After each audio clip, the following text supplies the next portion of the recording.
Assalamualaikum Bre, selamat datang kembali di Guru Gembel Channel. Saya tidak sedang menakut-nakuti Baraya, tetapi saya mengajak Baraya untuk mengantisipasi apa yang mungkin akan terjadi. Pada faktanya adalah bahwa Indonesia adalah sebuah negara yang secara geografis dan geologis itu dikepung oleh begitu banyak bencana alam.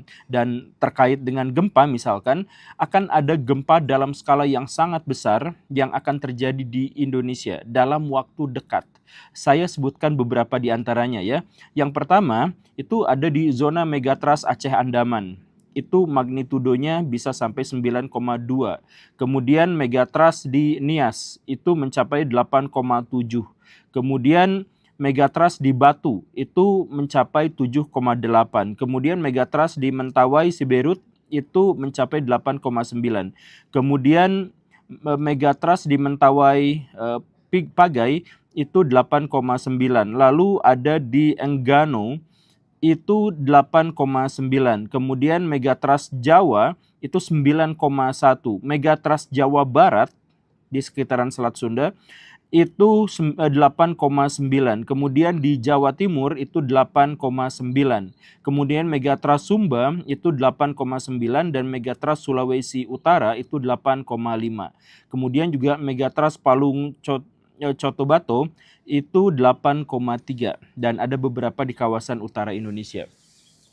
Ini adalah megatrust, maksudnya adalah patahan-patahan yang berpotensi akan patah di Indonesia dan menyebabkan gempa dan atau tsunami yang bisa menjadi sangat besar. Skalanya sudah saya sebutkan. Sebuah catatan kecil adalah bahwa di Aceh tahun 2004 yang menyebabkan tsunami yang menyebabkan kematian sekitar 200.000 manusia, itu gempanya adalah 9,1. Dan kalau kita lihat di sini skalanya itu setidaknya ada dua yang 9,1 atau lebih, yaitu di Jawa dan di Andaman Aceh, lagi-lagi di sana. Mengapa potensi gempa besarnya bisa sampai sebanyak itu? Ya sebenarnya lagi-lagi harus kita tekankan bahwa Indonesia itu adalah wilayah gempa, wilayah gunung meletus. Kenapa? Karena ada banyak lempengan-lempengan bumi, lempengan-lempengan tektonik yang bertemu di wilayah yang sekarang namanya Indonesia. Bahkan bisa dibilang Indonesia itu menjadi ada karena patahan-patahan yang dimaksud itu. Nah, patahan-patahan yang dimaksud itu kan saling bergerak satu sama lain, bergesekan, menjauh, mendekat, dan lain sebagainya, yang di Indonesia itu menyebabkan sekitar 10.000 kali gempa dalam setiap tahunnya. Di tahun yang lalu, dari 10.000 sekian gempa yang terjadi, itu ada 219 gempa yang terjadi yang di atas magnitudo 5,0. Begitu. Nah, kenapa sih bisa seperti itu? Ya, penjelasan ringkasnya adalah kan bumi itu ada inti yang sangat padat, kemudian ada astenosfer yang cair yang melingkupinya. Nah, astenosfer cair ini mengalir bergejolak karena di tengahnya sangat panas dan di luarnya lebih dingin, sehingga lapisan astenosfer yang cair itu mengalir dari bawah ke atas, ke bawah lagi, sama seperti kurang lebih air mendidih. Begitu kan? Nah, karena bagian atasnya itu adalah kulit bumi yang sangat keras, kulit bumi yang sangat keras ini akhirnya didorong untuk ikut bergerak seperti cairan di bawahnya. Karena itulah terjadi patahan. Nah, patahan-patahan inilah yang ada tepat di bawah Indonesia dan bahkan Indonesia terbentuk oleh patahan-patahan itu. Begitu kan? Nah, kalau kita mendengar bahwa Indonesia diguncang gempa 10.000 kali dalam satu tahun, maka itu sebenarnya adalah sebuah kebaikan. Berarti sering. Nah, maksudnya kalau sering gempa bagus tuh gimana? Maksudnya berarti gempa itu tidak akan terlalu besar karena setiap patahan ngik patah gitu, ngik patah, patah, patah gitu ya. Jadi tidak terlalu besar tapi sering. Nah, tapi masalah utamanya adalah bahwa gempa kita itu bukan hanya sering, tetapi juga ada di antaranya yang sangat besar. Sangat besar tuh maksudnya gini, ketika ada dua lempeng tektonik misalkan bertemu, ngik, kalau patah lagi berarti kecil. Kalau ngik sampai tinggi baru patah cetrak gitu, nah itu gempanya kan besar sekali. Nah, sayangnya dari semua data yang saya sebutkan di atas itu adalah potensi-potensi gempa yang sangat besar karena memang pergerakan di sana itu sudah ada di titik puncaknya. Misalkan yang di Sunda, pertemuan dua lempeng yang terjadi itu tidak menyebabkan kepatahan sejak tahun 1757. Berarti ini udah ada di puncak banget dan kita nggak tahu kapan, tapi ini seharusnya dalam waktu yang sangat dekat, itu akan benar-benar patah dan menghasilkan skala magnitudo yang sangat besar. Atau yang di Mentawai, Mentawai Siberut, itu sejak tahun 1797, nggak patah-patah. Ya artinya ya seperti yang barusan kita ilustrasikan, ini gini, kalau patah sih sering gitu, ya udah syukur. Ini mau gini trek, sekalinya patah, luar biasa. Dan ini mengerikan. Nah, masalah utamanya adalah bahwa dari sekian banyak potensi gempa yang terjadi di Indonesia, nampaknya kita tuh cukup bermalas-malasan untuk tidak mau melakukan mitigasi dan antisipasi. Bahkan kurikulum-kurikulum di sekolah kita tidak mengajarkan secara layak mitigasi bencana gempa. Misalkan ya, saya ilustrasikan kurang lebih seperti inilah. Di Aceh tahun 2004 itu ada gempa yang besar sekali, 9,1 magnitudo. Dari situ berapa jumlah korbannya? Sekitar 200.000 manusia. Lalu di tahun 2011 ada gempa besar di Jepang sebelah timur, yang menyebabkan kematian sekitar 18.000 orang. Nah, dua kekuatan gempa itu relatif sama, kurang lebih 9,1, 9,2, kurang lebih relatif sama. Dan di Jepang itu menghantam kawasan yang jauh lebih padat penduduk, kawasan perkotaan.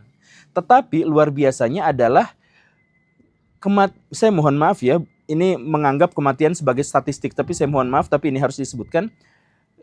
Tapi kematian di Jepang itu hanya 18.000 orang, sedangkan di Aceh itu 200.000 orang. 10 kali lipat. Kenapa bisa seperti itu? Karena di Jepang ada antisipasi, di Jepang ada mitigasi, dan itu dimulai sejak mereka sekolah.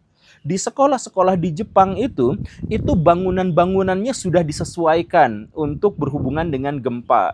Kemudian dari mulai koridornya, dari mulai WC-nya, atap, plafon, dan sebagainya, itu sudah disesuaikan dengan mitigasi gempa. Bahkan anak-anak di sana minimal banget 2 kali dalam setahun itu melakukan simulasi gempa. Jadi ada alarm, kemudian mereka harus pergi kemana, harus melakukan apa dan sebagainya, mereka sudah tahu.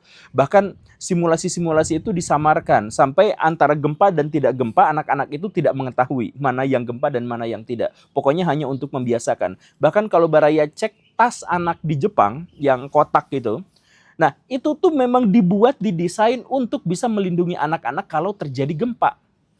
Dan atau untuk membuat mereka lebih bertahan setelah gempa. Itu memang sudah diperhitungkan semuanya. Nah, kalau di Indonesia, kapan Baraya pernah mengalami terakhir kali simulasi gempa?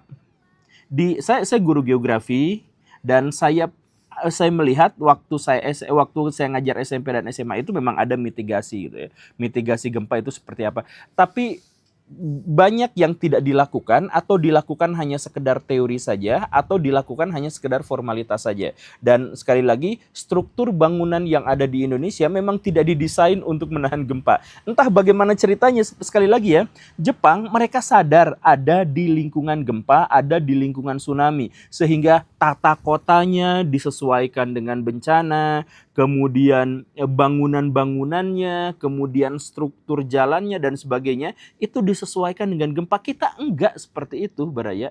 Ini unik sekali, makanya kenapa kita enggak kayak gitu. Maksudnya gini, di Indonesia ada daerah yang itu adalah rawan tsunami, tapi rumah dan bangunan-bangunan justru banyak yang menghadap ke pantai dan pusat populasinya justru ada di situ. Nah, ini aneh gitu ya. Jalan-jalannya juga tidak menyesuaikan diri dengan situasi potensi tsunami misalkan. Kemudian gempa. Sebagian besar rumah di Indonesia tidak didesain dan diadaptasi untuk bisa mengantisipasi gempa. Sehingga misalkan ada gempa dengan magnitudo 7,9 atau 7,8 kayak sesar Lembang di belakang saya tuh. Misalkan yang seperti itu akan 70% rumah di kawasan sekitarnya itu akan runtuh. Karena gak ada peraturan pemerintah, gak ada apa-apa yang berhubungan dengan itu gitu. Jadi kita ada di pusat gempa, tapi kita santuy dengan kegempaan itu, makanya saya tuh heran gitu. Makanya saya tuh kan berkali-kali saya tuh ngeritik sistem pendidikan kita kok gak relevan dengan realitas gitu. Saya tuh selalu nanya kayak gitu tapi malah dicerca, malah diboikot, bukannya malah. Jadi gini misalkan ya. Kenapa ada sistem pendidikan? Untuk menyelesaikan masalah-masalah yang ada di satu lokal tertentu. Begitu kan? Biar ketika ada masalah itu, maka sistem pendidikan kita tuh sudah mampu untuk mengantisipasi dan mencari solusinya. Begitu. Nah, di Indonesia, pendidikan itu disesuaikan dengan teks yang dibuat 30 tahun yang lalu. Atau lihat pendekatan yang lain.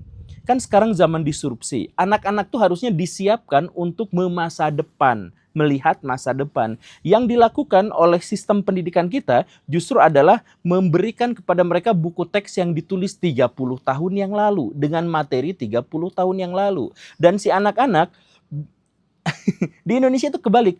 Seharusnya untuk menggapai masa depan yang cerah, semua orang tua dididik gimana caranya untuk mendidik anak dengan baik. Di Indonesia, anak-anaklah yang didoktrin gimana caranya untuk berbakti kepada orang yang lebih tua. Kan hidup tuh untuk masa depan. Kenapa si anaknya yang harus mengabdi kepada masa lalu, bukan masa lalu itu yang harus menciptakan generasi masa depan yang lebih baik gitu.